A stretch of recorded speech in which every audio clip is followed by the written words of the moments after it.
137. It-total ta' vittmi illi s'issa tilfu ħajjithom f'pajjiżna kawża tal-COVID-19.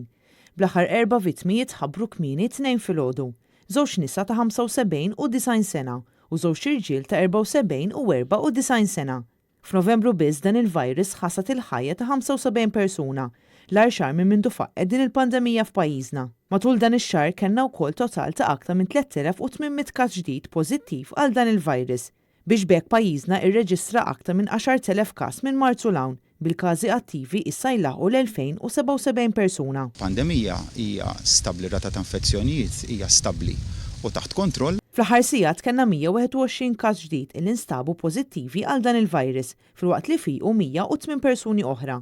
Mill-121 każ 111 kienu sporadiċi, jiġifieri ma jafux minn fejn ħadu dan il-virus. L-iktar clusters komuni jibqgħu dawk li jieħdu l-virus mill-qraba, kif ukoll minn fuq il-post tax-xogħol. U hekk kif ninsabu biss ftit ġimgħat bogħod mill-festi tal-miliet, l-awtoritajiet tas-saħħa qed ikomplu jħeġġu lin-nies sabiex jevitaw li jiltaqgħu ma' familji oħra fid-djar tagħhom għall-ikliet tradizzjonali li l-Maltin magħrufin għalihom.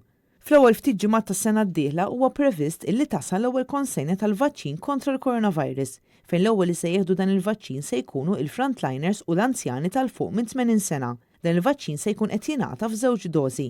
Skont il-Ministru tas-Saħħa pajjiżna se jirnexxielu jakkwista 500,000 doża ta' dan il-vaċċin ma li dan jiġi liċenzjat, proċess li mistenni jiġi konkluż sal-aħħar ta' Diċembru.